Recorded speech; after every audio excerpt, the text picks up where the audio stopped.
Kua puta mai te whakatau a te Premier a John Key e tatari ana ia kia te tuki rāno ngā rangahau e pāna ki ngā kaupapa whakapau pūtea a te uepu e kia ne ko te Tekau Trust ka tahi anō ia ka a te whiriwhiri mea ha. I te rangi nei i kōrero atu a te karere ki te kaitiaki Māori. Hei tā te kaitiaki Māori ka hore he kiko o ngā whakapai e te maumutia ngā moni a te hunga utu tāke e Tekau Trust.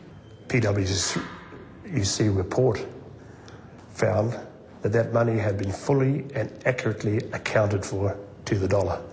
So the Māori trustee is extremely satisfied with that outcome. That rumours or allegation of misappropriation is unfounded. E toru miliona tāra te uara i hoatu e te puni kōkiri ki te pori o Tekau Trust i te tau 2012. Hei hāpai ngā umanga whaiti Māori ki te whakapiki atu wara te mahi tau hoko ki tā wāhi. Ko te kia te tumu whakarai o te puni kōkiri a Leith Kauma, ka hore he kaupapa i kō atu i tēnei, hei whakapikia ki te mana o ngā kaipākahi Māori ki roto ngā mahi tau hoko o te ao.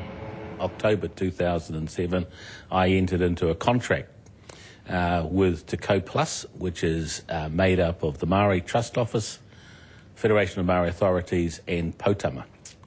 And at that time, and I still do think now, it was a very good idea for those three organisations to come together on a major project to further Māori economic development. Ngā mema o te pōri o Tekau Trust te timatanga ko John Paki te Heamana, Paul Morgan o te Whetereihana Māori, Wayne Mulligan me te Potama Trust.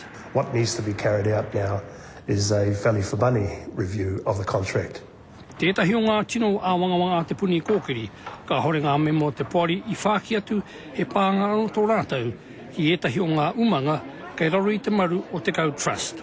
And I agree with Prime Minister Key that the taxpayers need to understand and see that value for money indeed has been achieved. I tēnei wā kei te tatari a Tekau Trust, ke oti te whakakau a Pricewaterhouse i tētahi pūrongo hei whārki ki te aroro o te puni kōkiri. Joe Glenn, Te Karere.